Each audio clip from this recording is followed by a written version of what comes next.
My name is Casey Swegman. I manage the Forced Marriage Initiative at the Tahirih Justice Center, and I am here with Jalitz Villegas, who is my colleague, and she is the project associate at the Forced Marriage Initiative at Tahirih Justice Center. And we are extremely, extremely lucky to have with us today also Noof Bazaz, who is a longtime colleague of mine, and currently a clinical assistant professor of school counseling at Loyola University in Baltimore.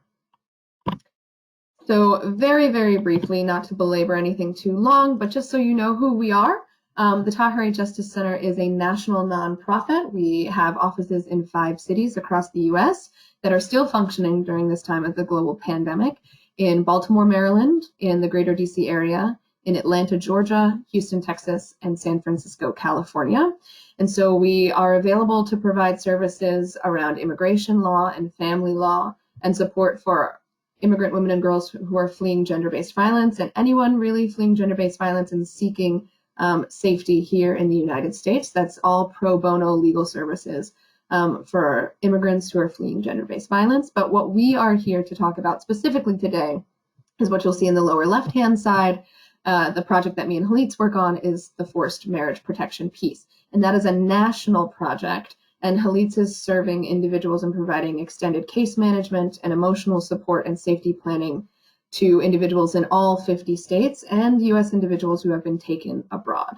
And so that is just a very, very high-level overview of what the Tahirih Justice Center is and what we do and the specific roles that Jalitz and I play at the organization. So with that, I'm actually going to hand it off to Jalitz. Thank you so much, Casey. And so the slide you see on the screen is the definition that grounds us in the work that we do.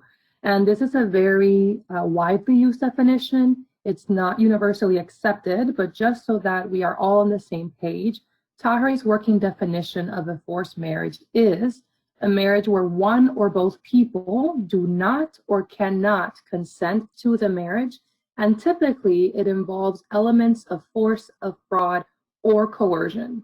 We do not equate forced marriage with arranged marriage in every instance.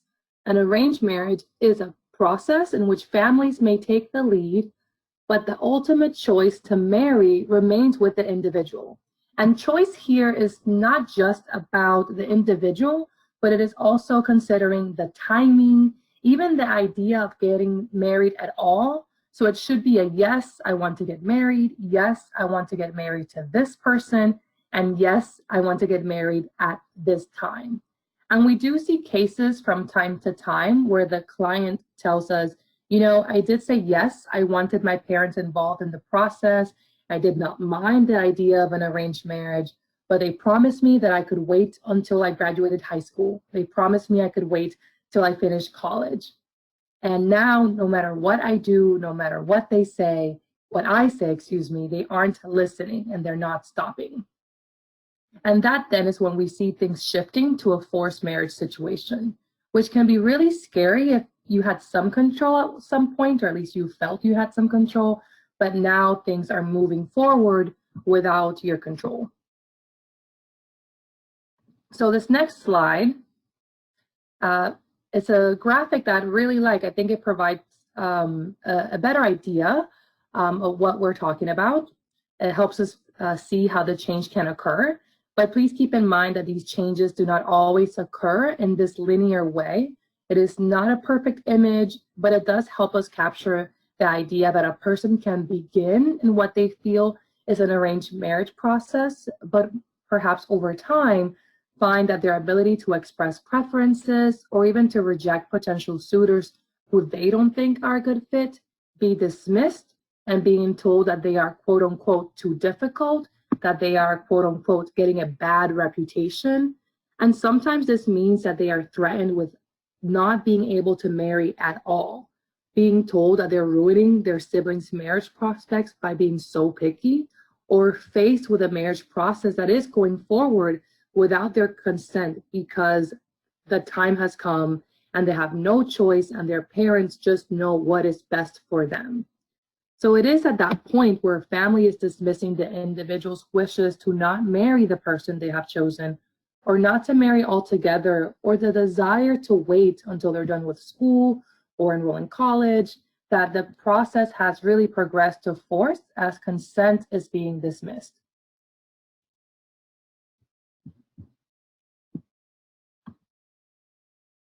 So the first question we usually get is, does forced marriage really happen in the United States? And the quick answer is yes, forced marriage is a global problem, and the United States is not an exception. In 2011, Tahirih conducted a survey on forced marriage in immigrant communities in the United States, which received over 500 responses from 47 states. And this survey found as many as 3,000 known or suspected cases of forced marriage in the US over a period of just 2 years. And about 2/3 of respondents stated they felt there were hidden cases in their communities that were just not coming to the attention of service providers. So this indicates to us that that number is really much, much bigger. So a few more findings from the survey, which may further challenge the ideas we have about what a victim of forced marriage looks like. The survey found that forced marriage affects families of many, many diverse backgrounds and faiths, and service providers identified survivors from at least 56 different countries of origin. The religious backgrounds were also very diverse and included those of Christian, Hindu, Muslim, Buddhist, Jewish faiths, as well as backgrounds of folks with no religious affiliation whatsoever. So forced marriage also impacts people of all age groups, and in our work at Tahirih, we have served clients as young as 12 and those over the age of 50. And the marriage can happen in the United States or abroad. And important to note is that those who are being threatened with that travel abroad do face increased risk of isolation from help, lack of rights, and protection.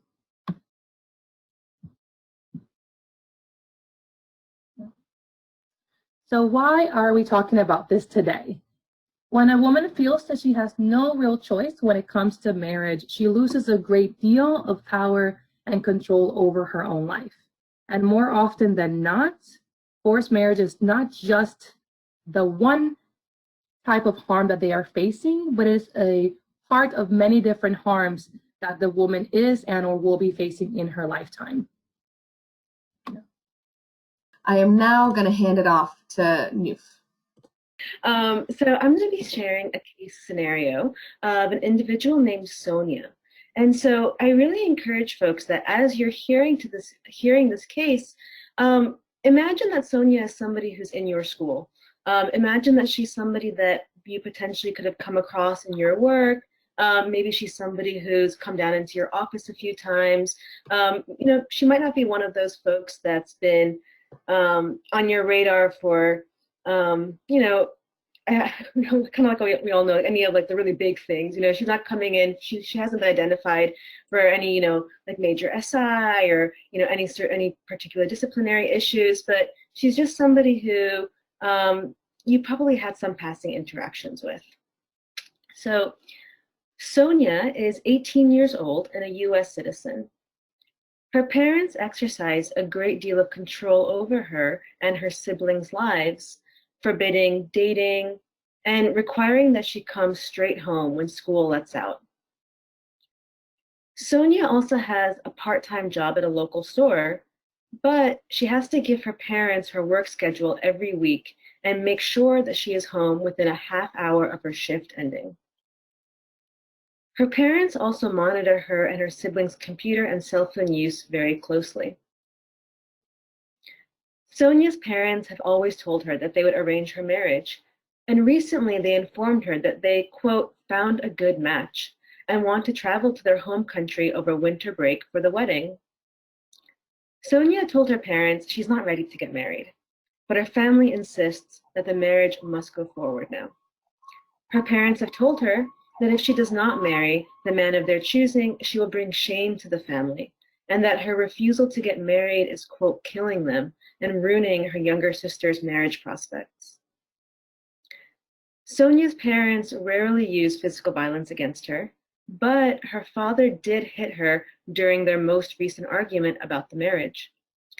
In the past, she has also witnessed an older sister being beaten by their parents after she fled from her abusive husband and tried to return to the family home. Her sister was also resistant to the marriage their parents had arranged for her, but ended up giving in to family pressure. Sonia does not want to end up in the same situation, but does not know how to safely resist the pressure to get married. Sonia's parents have bought plane tickets for June, stating that the whole family will be going abroad to visit their relatives, particularly a sick grandmother.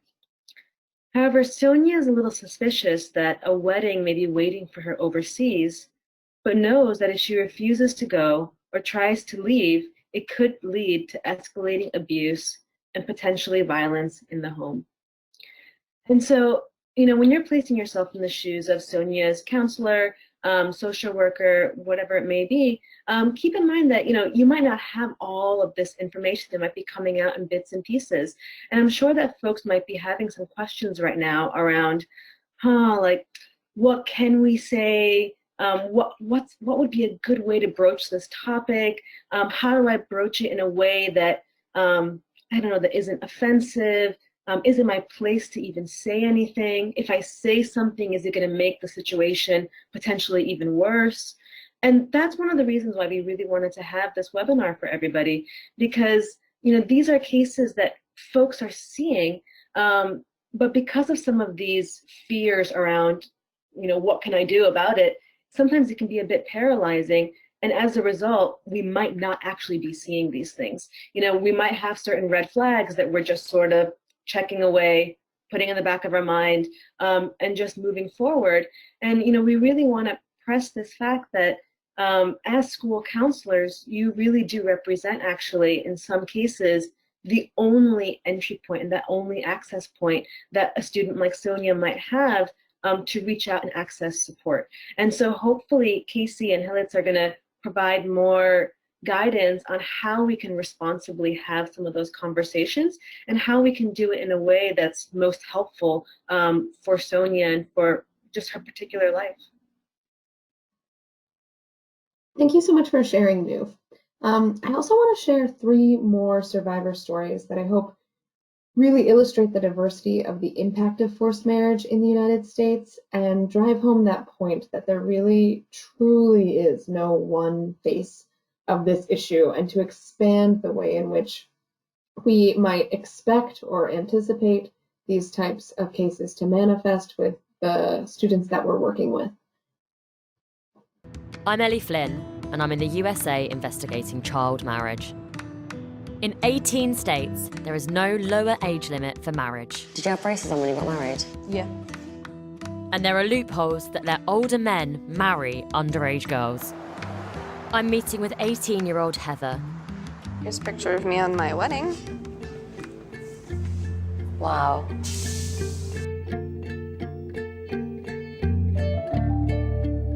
We just had this connection. We could talk for just hours. Like, we could talk all night and just never run out of things to talk about. I got really drunk. I remember waking up in the trailer with him. And I had asked him what happened, and he told me, he was like, well, we had sex. And I was like, okay. Like, I knew he took advantage of me, but I really just didn't want to admit that I was raped. Most cases of child marriage don't hit the headlines. But after the police got involved, Heather's relationship was national news. Were you excited when you found out you were pregnant? No. I was terrified. And, then when my parents found out, it was even more so.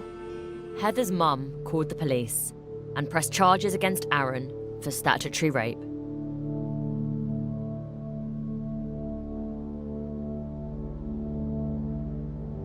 My grandpa said we could run away to Canada. And I'm like, what? Like, what are you talking about? What is this? My mom is the one that told me, well, you can get an abortion. And I was like, well, no, I don't want to do that. My dad was just kind of like, well, you guys should get married. For him, it's a religious thing. And, you know, the way it was put was, you have to get married or your baby's gonna grow up without a parent. And so that for me, like, that tapped into like one of my biggest fears.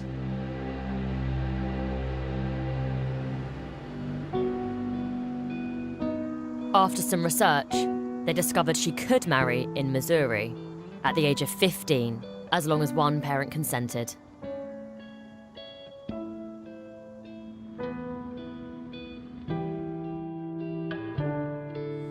It just kind of like really hit me that I'm having like a really shitty wedding. In my privilege to pronounce you husband and wife. You know, it's not one I want at all. It was kind of fun at first. But then it just like went from happy to just awful really quick. Aaron just got mean. He always got this look. You knew that he was about to start screaming and most likely hitting things if he got the look. And that happened all the time after we moved in together, after we got married. I pretty much married a monster and I didn't even know it.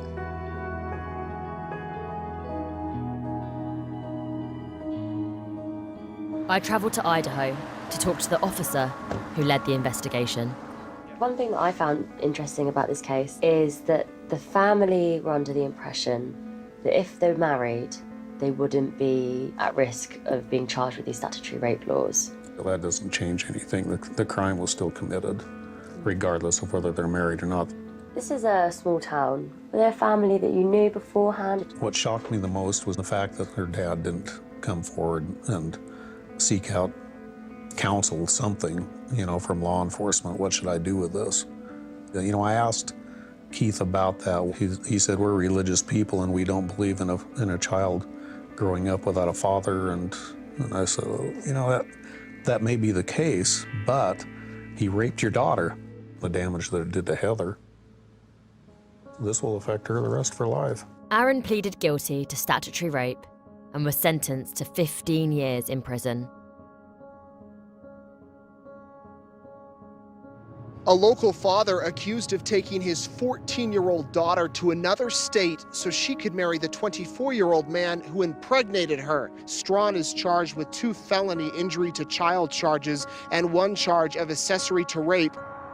We went ahead and proceeded with the charges on Keith because he took her to Missouri knowing that she had been raped. That, in the prosecutor's eyes, made him an accessory. Now that I look back on it, my mom, she was really the only person that stopped to think, like, is this what is best for my daughter? When literally everybody was against her. That's the one thing that I'm so grateful for.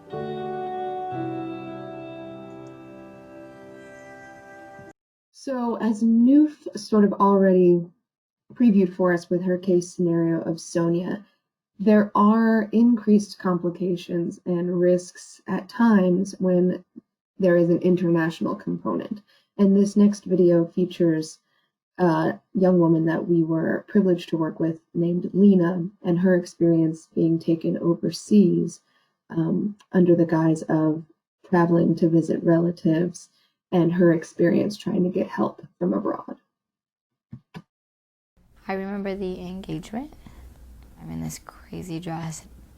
American citizen Lena Alari was 21 when her father took her to his native Yemen amid the ongoing war. This is me. Veiled as a visit to her ailing grandmother. Once there, the former California high school Almond Blossom Queen contestant quickly learned that she was about to marry a man whom she'd never met, forced by her father into a marriage she did not want. She says she tried everything to avoid it. The first thing I imagined was, I can make a run for it right now. But I knew that that wasn't an option.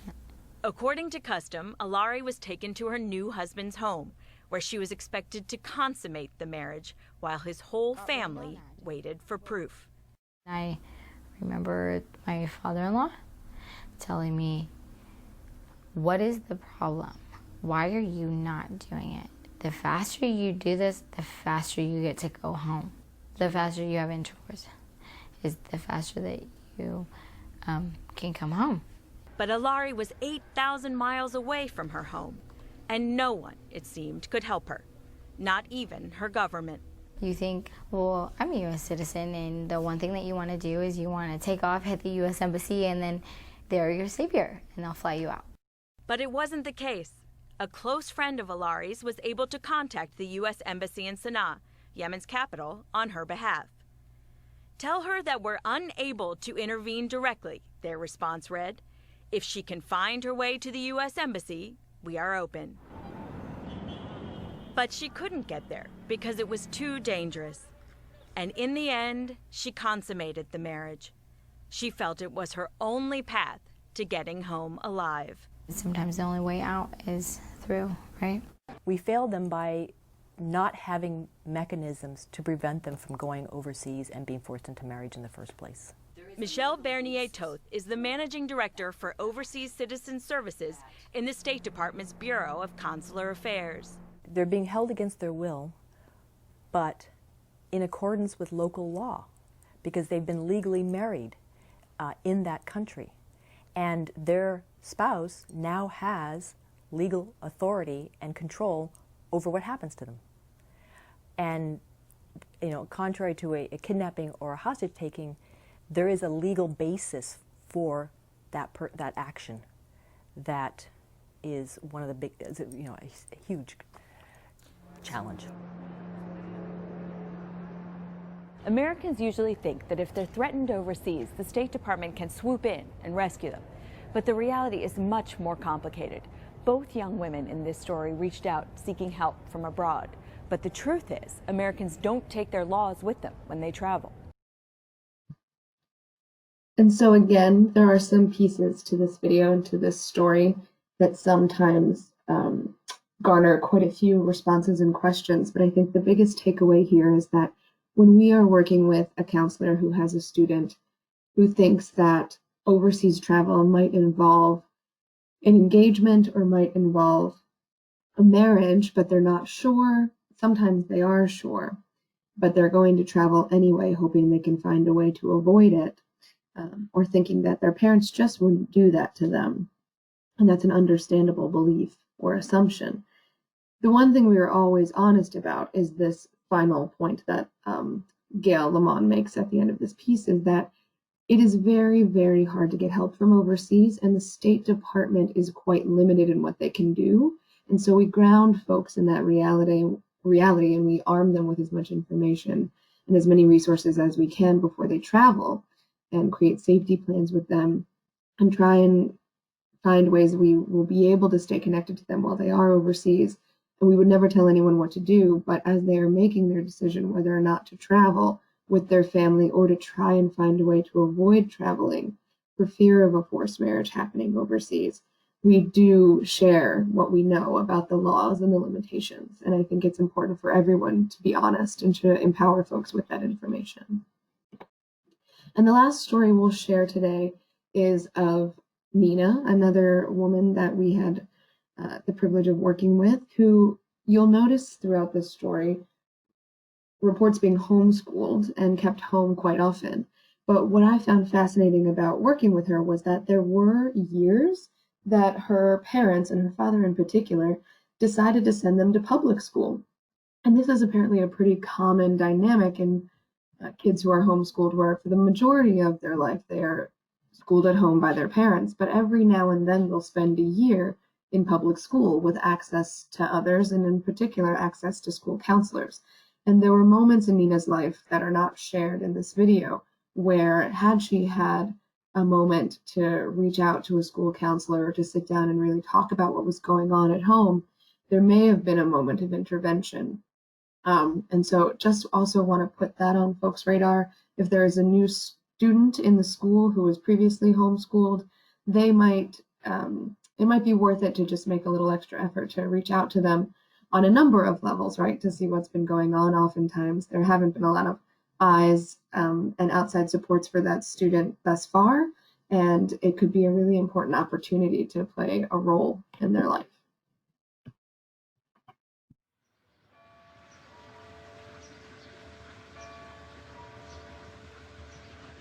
when people think of forced marriage, they think of, you know, a lot of physical violence. And for me, it was more manipulation and psychological abuse, emotional abuse, to get me to a point where they wanted me to be.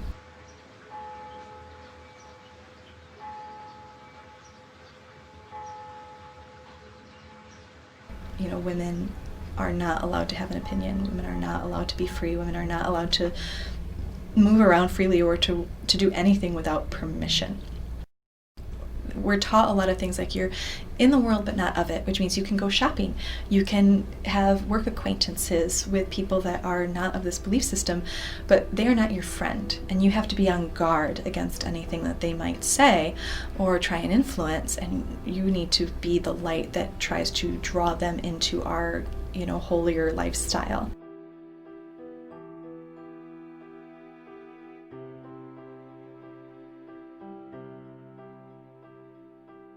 Force in my life took on this form of very intense family pressure and manipulation and, you know, psychological control, which had been fostered since I was a child. You know, to not make my own decisions, to not trust my instincts, and to feel like there was nowhere I could go. I could not run away from that situation. There was nowhere to hide, and so you go along with it.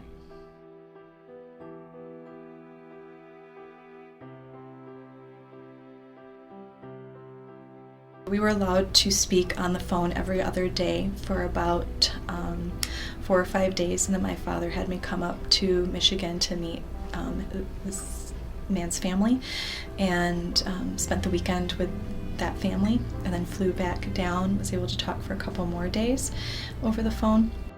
Every time I would say something like, I don't think we really get along. Oh, you'll get better after the wedding because you can start dating after the wedding. Oh, don't worry, he'll change after the wedding. Oh, don't worry, you just have cold feet, it'll be better after the wedding. And so I just kept feeling like, okay, I don't really want this, I'm not in love with this person, but it's going to get better after the wedding.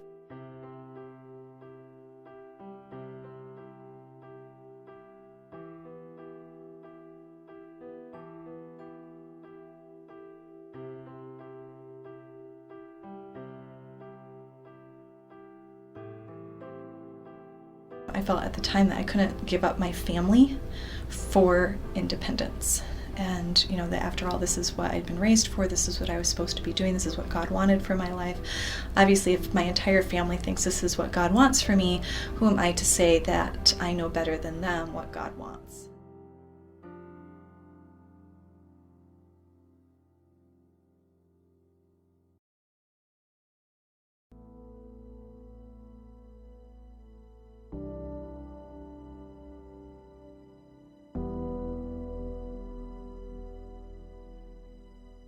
She started to help me identify what was really going on in my life. You know, I would tell her about something and she would say, you know, do you realize that that's abuse? And that was the first time that it dawned on me that what I was going through was abuse.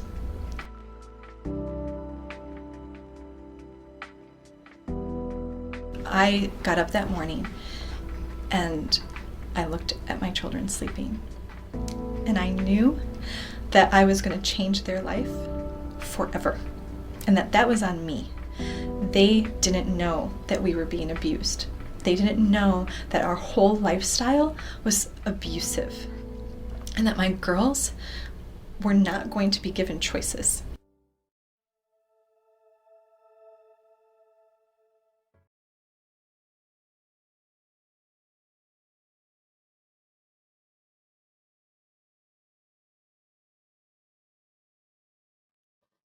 And so again, I just really hope that these videos and these stories have opened your eyes to all the different ways in which forced marriage can and does manifest in the United States.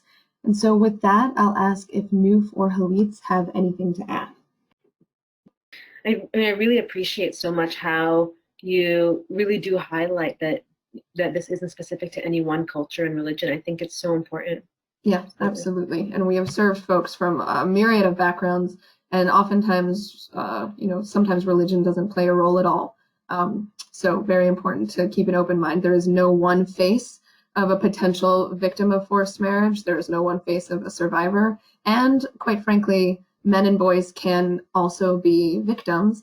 And sometimes that manifests in ways that are very different from the female dynamic. And I think Halitz has a slide about how these cases happen, and maybe can touch on that a little bit later, the dynamics around men and boys. But just really quickly, we are moving fast through the beginning of this presentation, so we can get to that part at the end where we're giving you the actual tools and tips and warning signs that will be like foundationally useful to you in your work with students moving forward. But just so you know, we are not seeing this issue in a silo. Our role at the Forced Marriage Initiative is really to help people see this as a mainstream issue. It is really critical to recognize the ways in which forced marriage often lurks behind the issues that may first present. Often I am reminding folks that when we have a delinquent youth or a youth that is struggling, or a woman who seems to be struggling in her life or with her work performance or whatever the case may be, it is not what's wrong with you that is the question we need to be asking, but it's what's happening to you, what has happened to you, because many times those kinds of issues are manifestations of more deep-seated trauma.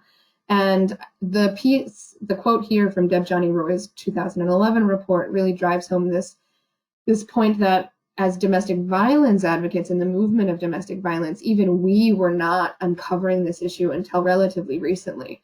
And advocates who are working with youth and women who are coming to domestic violence shelters or coming forward for sexual assault reporting were sort of focusing on what happened in that moment and after, but not asking questions about how did you get into that marriage in the first place.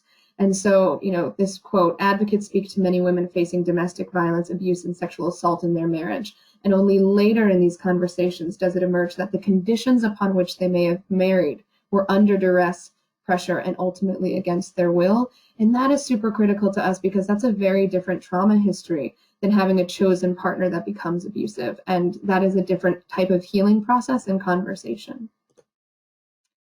And just really quickly, there's a whole paper on this, but oftentimes the forms of coercion and the forms of manipulation and abuse that go into pressuring someone to acquiesce to a forced marriage are indistinguishable from child abuse. And so oftentimes, while the marriages may take place after someone has turned 18, they have probably, and many times across the board, no matter what background, experienced a lifetime of coercion and manipulation and child abuse to get them to a place where they do not trust their instincts.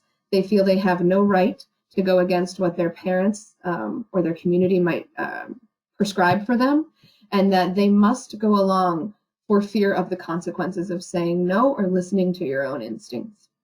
We often also see children taken out of school. That is one of the most common tactics used. The survivors that we're working with typically name education as one of their greatest goals. It was one of the things they're most passionate about. And education is used as a tool of coercion. They are pulled out of school until they acquiesce to the marriage and then allowed to return. And for you folks working with school-age kids, that is a really important dynamic to be aware of. Another one, just to be clear, rape and sexual assault can not only occur after a forced marriage. It's sort of a logical follow-on that the sexual intercourse that occurs after a forced marriage will very likely be non-consensual. And by preventing a forced marriage, we are also in the business of trying to prevent a predictable future rape and sexual assault, which is a very important thing to be honest about with the folks you're working with. But we do see at times an individual who may experience a rape or a sexual assault and then be told now they must marry to, quote unquote, in the words of the clients that we've served, put a bow on that situation because they are, quote unquote, spoiled goods. And that is a really tragic consequence. The very people who are supposed to support you and nurture you through that trauma are instead mostly trying to protect the family reputation, sometimes the reputation of the assailant, by forcing that person to marry. Domestic and family violence, we touched on, again, very indistinguishable forms of power and control being used to get someone to a place where they feel they cannot say no. The consequences for saying no are too great. And stalking is a really important one to name, especially in the school setting, because oftentimes the behaviors that we're seeing, the ways in which the individuals are monitored and kept in line, don't really fall into these legalistic definitions of stalking or the type of stalking that you can get a protection order for.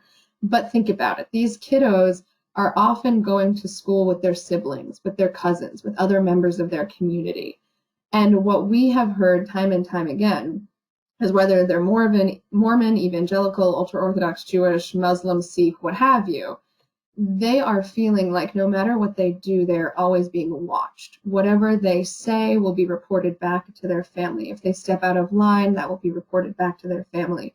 If they're seen going to the counselor's office, that will be reported to their family, as if she might be sharing dirty laundry, she might be sharing things that are personal, she might be reaching out for help.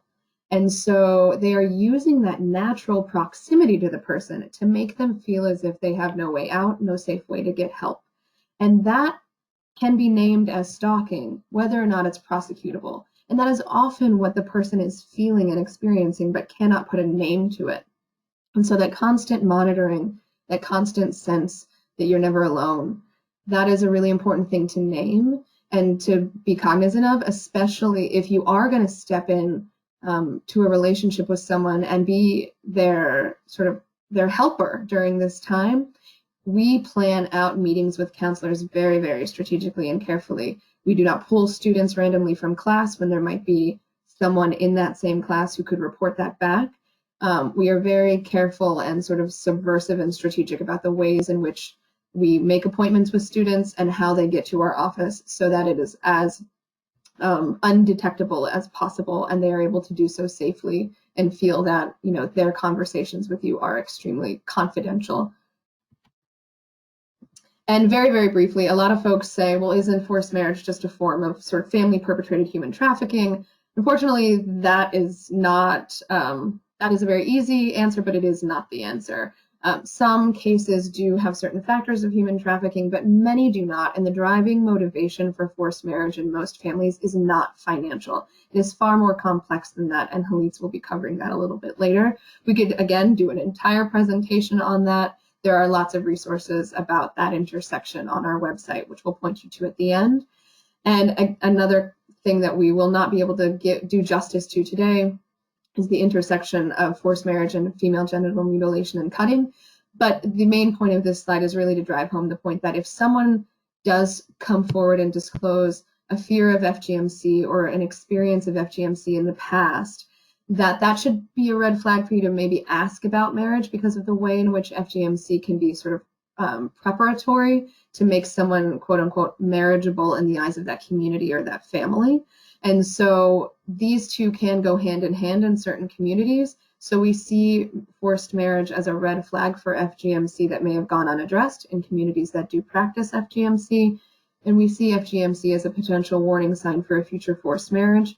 They're red flags for one another. And again, there are far more resources that go in depth about this on our website, which we'll point you to, but just important to see that interplay between these two things. And with that, I will hand it back over to my colleague, Halitz. Thank you so much, Casey. So by now we've heard some of the reasons why forced marriage could be happening. So what we've tried to do with this slide is really illustrate some additional reasons, thinking about that bigger circle, how community level factors and societal level factors that are present across communities, across cultures, how they're just some of the root causes for why forced marriage exists as a tool of power, control, oppression, and then relate those to the magnifying glass, which include root causes to individual and family level triggers that can be the case-specific motivation for a forced marriage. So let's say you come from a community with strong feelings towards control of female sexuality and you are rumored to be dating a boy from school. Maybe your brother saw you talking to a boy at the library and he tells your family. You know, your specific family opposes girls having contact with the opposite sex and engaging in sexual activities. So even the perception that you are going against is the perception that you are engaging in sexual activity may be enough for your family to decide that getting married is the best, that you are maybe impacting your marriageability in the future. So wanting to take care of it now.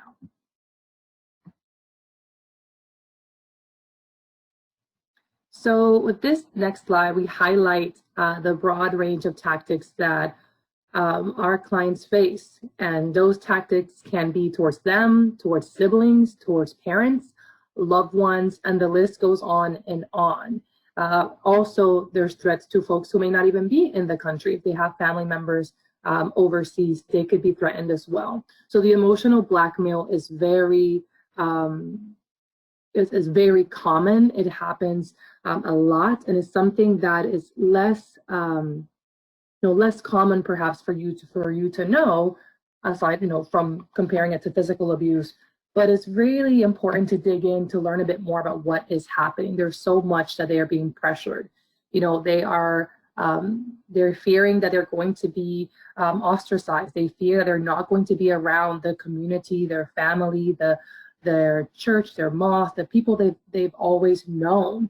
So fearing that they're going to be really like dead to the family may not seem like such a big deal, but the reality is, for the clients we serve, it is a very big deal to think about leaving everything you've ever known. Families tend to also use economic threats, withholding information to complete the FAFSA, withholding money, or taking back a vehicle, or turning off the internet, or taking the laptop. So as these girls are thinking of their future, they're wanting to go to college for the most part. They're wanting to pursue careers, and families are very they're very manipulative and use the things that they know that it's going to affect the client the most. Less common but not rare, even with cases that involve U.S. citizens, immigration-related threats are very real, especially if you're maybe a new U.S. citizen or a lawful permanent resident. Your family, usually the adults in the household, tend to have those documents, so you may not truly know what it means for your family to tell you they're going to send you back to mom or grandma's home country and you won't be able to come back. Certainly there has been physical abuse, but these are some of those tactics that you want to think about. And here you have some additional points on what is typical for us to see.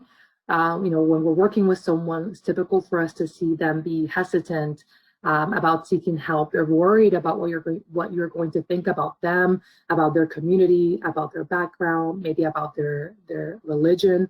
So they are very worried and may reach out for help slowly. There's a lot of depression, anxiety, decision paralysis is so very common. So not sure what to do, maybe thinking about, yes, I should, tell someone, or I should leave, maybe go to shelter if I'm old enough, if that's, possible in my area. But then thinking, well, no, who's going to take care of my siblings? Who's going to help my mom? His mom is also being hurt, or who is going to take care of, someone else in the household? A lot of them do lack independence. They're not, they haven't had to work before, or they have not been allowed, or if they do, they're working or always in close proximity with a family member or members of their community. So again, these are some common case dynamics. And to give a little bit more on what's typical for the men that we serve, we see them facing a lot more economic abuse. So fear of being cut off from the family, fear that they are going to lose those finances. At times we do see male clients being forced to marry someone of the opposite gender to reinforce heteronormative values. So thinking of a male who is a member of the LGBTQ+ and the family not being okay with that and wanting them to marry a woman. They typically do not face the physical harm that our women and girls clients endure. And that's why we're focusing a lot on women and girls, because they tend to really fear for their safety. It's not, yes, the economic is very real for them as well, but a lot of times they are being hit, they are being hurt, they are fearing sexual abuse. They know that if they marry, that they will be expected to have, intercourse with that person. At times, their family could be waiting for that approval from the man they were forced to marry. So it's a bit different, the type of harm that we see here.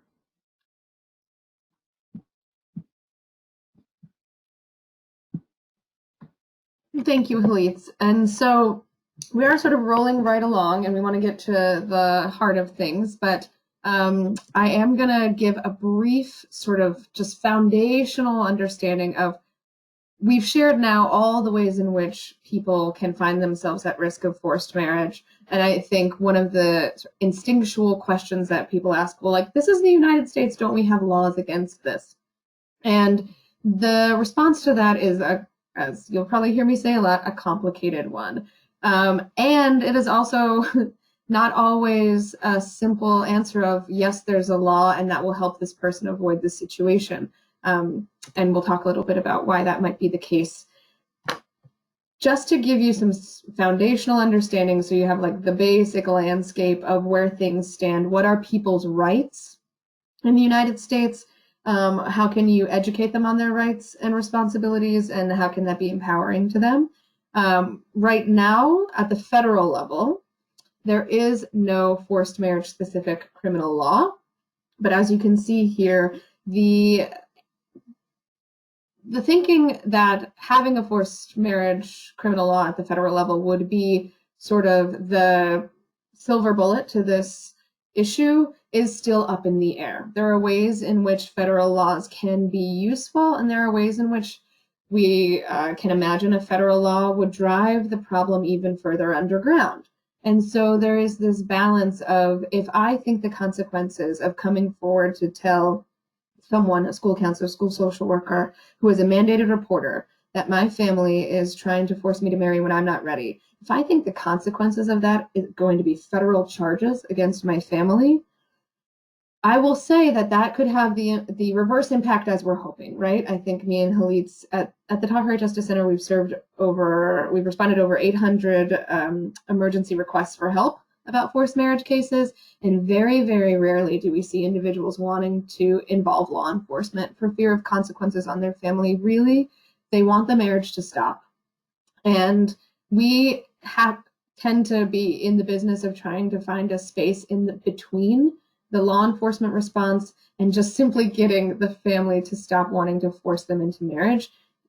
Usually there is a space in between those two solutions where that person can find safety and define safety for themselves. So just being clear, there's no federal level criminal law.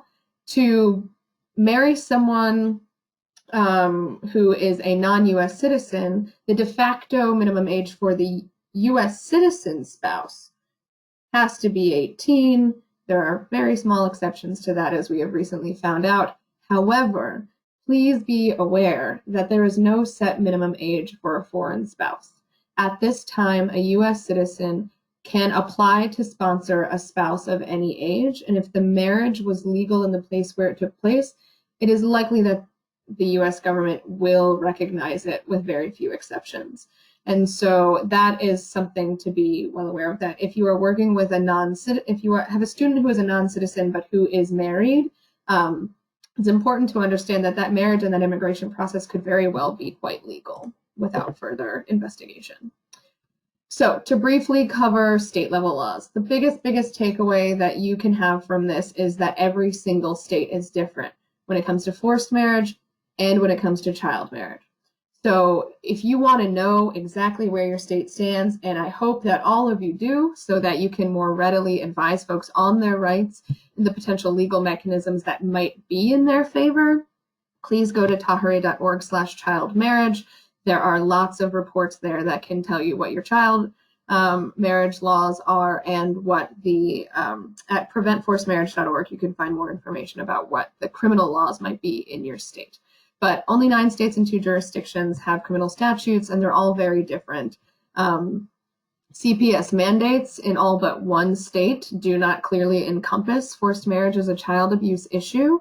And one thing that Noof really emphasized that we should share on today's webinar is that while many of you might be mandated reporters, and that is something we encourage you to talk about with folks right at the start, what that means, what they could possibly share that could trigger your mandated reporting guidelines. And later we'll talk about being a thought partner to you and how to make those calls in ways that are less damaging and less likely to escalate when you do need to make that call.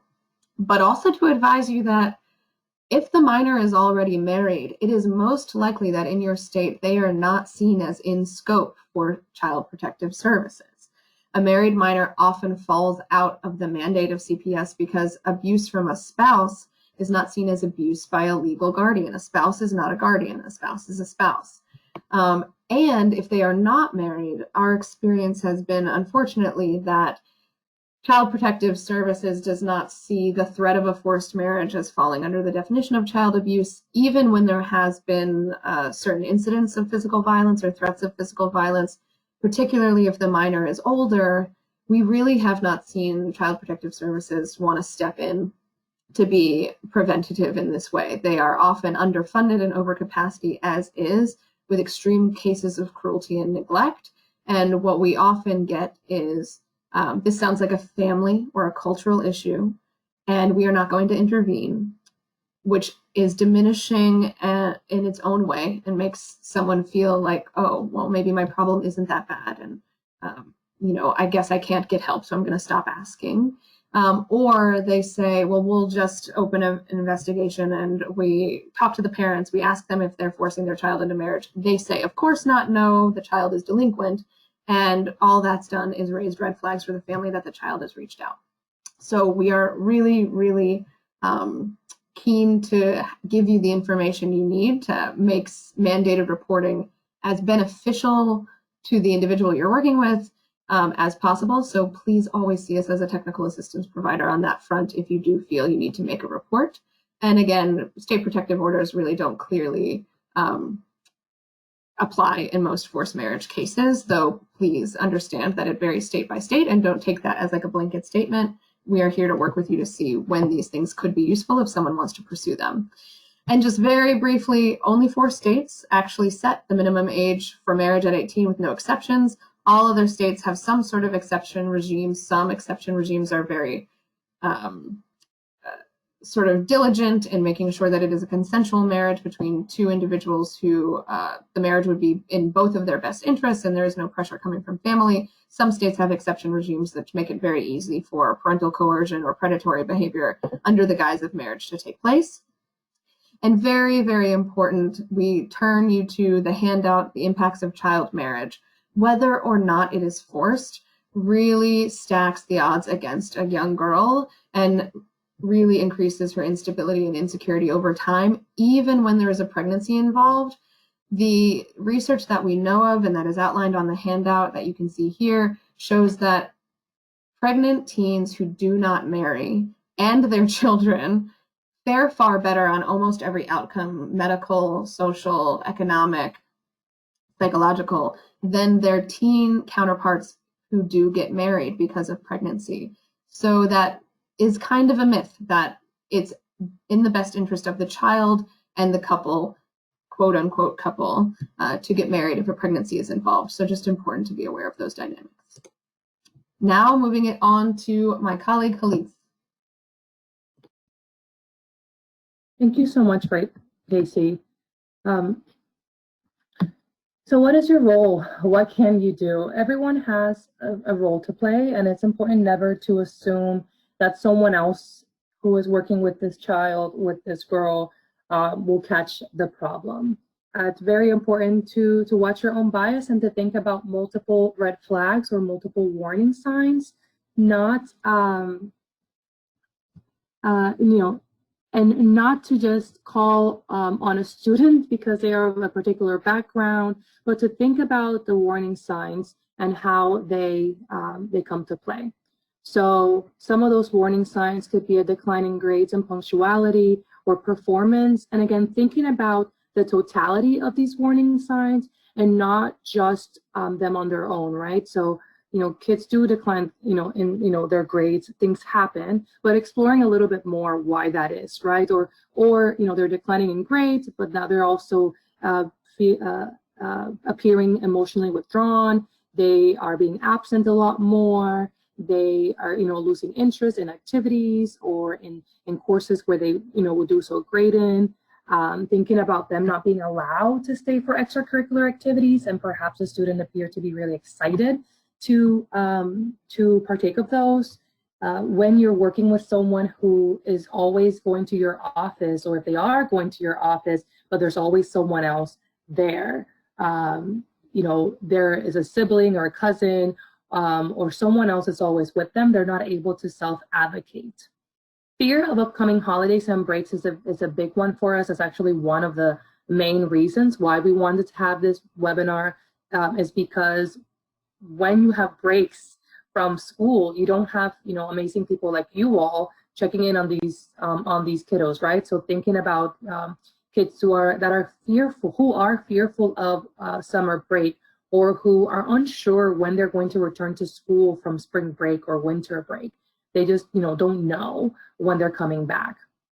That could also be tied with parental requests for extended leave of absence, but again, thinking of multiple flags together, not just the fact that parents are requesting that extended leave of absence, but that student, that child being fearful of that trip, or declining in grades at the same time, now, not showing up to school so much, things like that. And if you happen to know they have siblings who have been pressured to drop out or to get married early, that will be a big flag as well. So how do you ask if someone is facing a forced marriage? I think this question can seem really scary to think about, but if you can pause and not think about students first, Casey, if you can go back. If you can think about how you would, ask a colleague, or just, someone who you're not so close with, but they are, come back from break, and now that person's married. Typically, you're going to ask about, how did their engagement go? How long have they known their partner? How are they feeling? How or when was the wedding? So that's pretty normal for us to say. So I know it seems a little bit daunting to think about asking students, but if we consider those red flags, and as we move forward to looking at some of those questions, it's not that difficult. So thinking about, again, using the red flags as your guide. So if there is a declining grades, I've noticed your grades declining, and that is not like you. Usually when there is a change like this, something else is happening. Is there anything else going on, maybe at home, that might be impacting your ability to concentrate or get work done? So again, using the flags, the warning signs to guide you, right? There's something about the student's new behavior, not just about the student on their own, right? There's something about their behavior that's leading you to wanting to know a little bit more. So thinking of extracurricular activities. So you seemed excited to participate in extracurricular activities, but I noticed that you haven't attended any. Can you tell me what is keeping you from attending or from participating, right? Thinking of a student who is nervous about break. It seems like you're not sure when you'll be returning to school after break. Is that something that worries you? And then leading into more conversations. If you are one who is responsible for helping those, seniors or maybe even juniors turn in some college applications, or the FAFSA, I noticed you haven't completed any college applications, right? So, let's talk a bit more about why that is. Or I heard you say that completing these applications, it's pointless because you're not going to be able to go. We can have a lot of assumption as to why they're not going to be able to go, but exploring a little bit more and then asking a bit more of the other questions, or thinking about what you know of the student that can help you dig in a little bit further.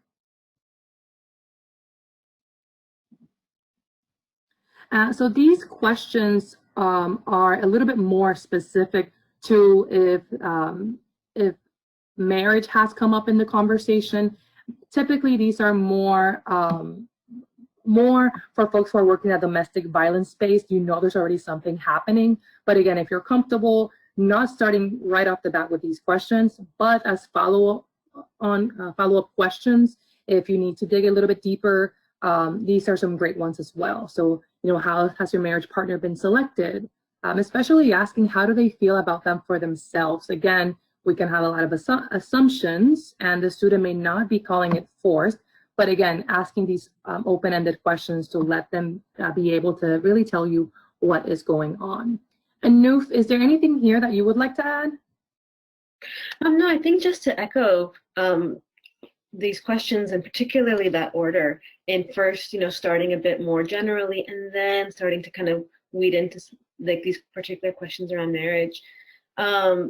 I think if I could just give like one piece of advice is, you know, this might be a new topic for a lot of folks. And like any new topic, there can be this sense of paralysis around asking those initial questions. And almost like if we think of our, you know, even just in the trajectory of our career, when we think back to when, you know, we are first so nervous to even ask questions around self-harm or suicidal ideation, maybe some of that nervousness obviously still persists. But now it's something that it's second nature for most providers. And here, I mean, again, this is a new field. And so I guess it's just like that tip is just don't let yourself get paralyzed by some of that fear of like, oh, should I ask? Should I not ask? What should I do? But really fall back on your training. I mean, everybody knows that when you see the red flags, you know, you bring them up. You bring them up in a general way. You talk about them in ways that are non-judgmental, open, normalizing. So continue to do the really great work that you're doing and expand some of those same skills into this field as well. Thank you so much, Noof. And you know, I think it's just really important, you know, to think about, you know, this student is, you know, you're asking them to talk about a private family matter, and that's really difficult. You know, they're breaking that confidence or maybe that trust with their families. You know, they're worried again about how you're going to perceive them. So thank you so much, Noof, for adding on. So what is our role?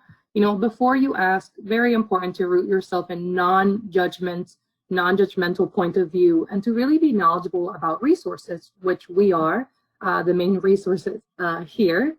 Important to give this person, you know, that information, that support early on, to not be critical of their family, their culture, their background, and at the same time be reassuring. This could really be the only chance that you have in providing support to this student. We've had cases where we're working with someone and, you know, 2 days go by and we don't hear from them again. You know, the trip overseas or across state lines was planned much sooner than they expected. The student left some clues that they were seeking assistance, right? Especially right now, thinking of students at home and utilizing tech, is very easy if they're searching for help for parents to find their search history and things like that. So very important to think about how you can provide support. Thinking of our role again in prevention and healing, starting that conversation from a place of respect and, you know, educating about rights and laws, even if it's basic. You know, they may not know that they have a right to say no to a marriage if they don't want to. They may not know that they have a right to leave a marriage if they don't want to be in that marriage. That no religion sanctions forced marriage, no religion at all pushes for this. And really important to know that intercourse is not an obligation, and rape and sexual assault can occur within a marriage. And these are tips that I give even to my adult clients. You know, they may have not had the opportunity to engage with folks who are reassuring them about their rights. And the one thing I'll also add here, which we should probably add to this slide, is to reassure them that they are not alone and that there is a light at the end of this tunnel. We are very happy to always connect folks with other survivors who have been through what they've been through and are now pursuing PhDs or have founded their own nonprofits or are advocating at the state level for changes in laws. And that information is available on our website, but also when you connect folks with us, that is one of the more empowering things we can do, is just to let them know you are not the only one going through this, and many folks have come out of it with incredible stories of achievement and triumph and are not necessarily entirely ostracized from their family.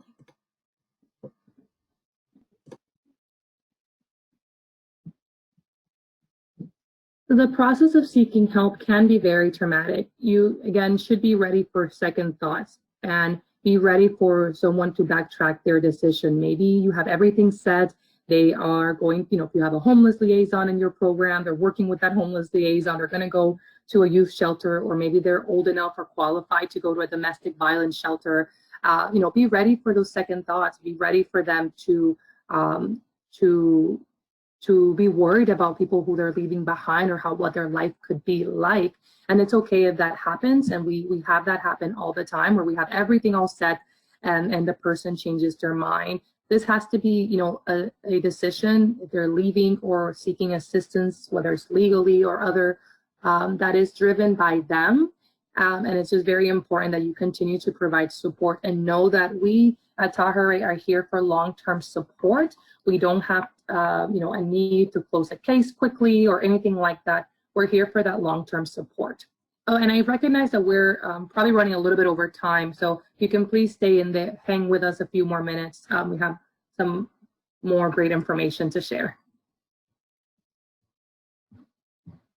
Well, thank you so much, Halitz. And I think one of the other important things from the slide you shared is that fear of what might happen to their siblings if they themselves refuse, and especially refuse and leave home. And that dynamic around, I'm not just worried about myself, but I'm worried about all the other members of my family who may suffer consequences for my self-protective action, is very important to be aware of, because whether or not they're sharing it with you, it's in their head and it's part of their calculus about what is possible for me, what can I do, and what am I not willing to do. I'm not willing to leave, so then the marriage gets transferred to my sister. I'm not willing to leave, and then my mom suffers the consequences of being blamed for my delinquency.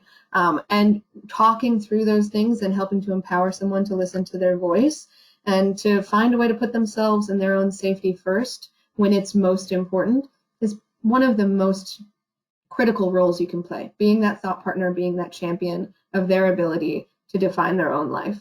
And so this is sort of the conclusion of our webinar, is just what is your role and what isn't your role?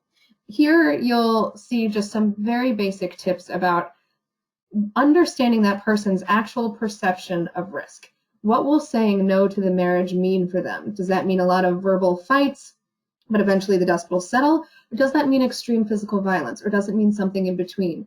Main point here is that the only person who is an expert in that answer is the person experiencing the situation themselves. They are the expert in their situation. It's important to ask questions of them and to believe what they say and to help them investigate their perceptions. Always, always, always establish a safe way to communicate and check in moving forward.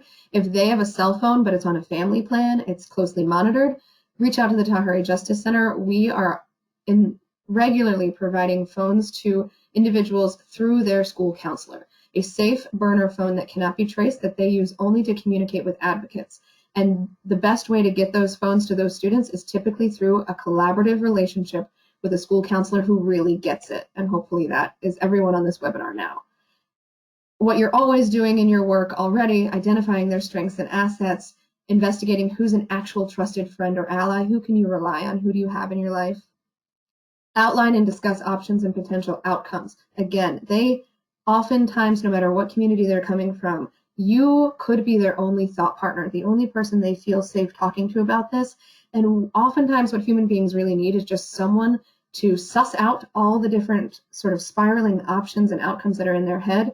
And they have the answer. They just need someone to talk to about that, to talk it out with. So you don't have to be perfect. You don't have to have a prescription. You don't have to have an answer. You just need to have sort of a patient, informed, open ear, and to be able to connect them to those resources when they need to be. Counselors who will allow students to speak confidentially with us from their office, from their phone, are the ones that we champion all the time, especially when they say, listen, I know that making a mandated report is not going to be helpful to this kiddo. It is only going to exacerbate the situation in her family home. So I'd like to actually have her talk to you, Halitz, and I'm going to step out of the office. That is one of the most amazing ways in which school counselors have been helpful, is being supportive where they can play that role and stepping out when they know that their involvement actually may make the situation worse because of mandated reporting laws. And we are able to step in and, with permission from that student, all of us can work in collaboration to find the best solutions and what is going to help that person the most. So again, really not asking you to be caseworkers, not asking you to be domestic violence hotline advocates or experts in safety planning or relocation. That is a role we can play, but you are there on the ground with the emotional support and making sure that they are connecting with us regularly and know that support is available in their community. So up here, you have all of our contact information. PreventForcedMarriage.org has tons of resources for you as allies in this movement and as service providers and working with youth. But again, if you want information on the specific child marriage laws in your state, that's going to be at tahereh.org/childmarriage. We'll send all of this out to folks over email after the fact, but I really appreciate folks hanging in. I know we are a few minutes over, so I just wanted to say, someone asked if there are certificates at the end. I know for some, to get continuing education credits or professional education credits, you do need a certificate. If you need proof of attendance, please email us directly at fmi@tahereh.org. And again, please do download those handouts. We'll keep the webinar open for a few more minutes so you can download those. And the PowerPoint and the recording will be sent out fairly shortly after this. And the handouts are all available, again, on preventforcedmarriage.org. Nufar, Halitz, any parting words? No, thank you all so much for joining. And Casey, thank you for having me. Well, thank you so much for being with us, Nuf. It was great to have your perspective. And thank you so much to everyone. Thank you, Nuf, for being here and helping us put this together. To the attendees, again, just another nudge that if you are working with someone who is facing this type of harm, you're unsure, please just feel free to ask. Feel free to send us an email. That fmi@tahereh.org goes to Casey and I, and then we can contact you, even if you just have a feeling or you're worried that you're not sure how to approach the student. Feel free to contact us. We'll be happy to talk with you and give you some additional tips and perhaps just some additional creative ways of making that contact. But again, thank you so much for being here. We look forward to hearing from you.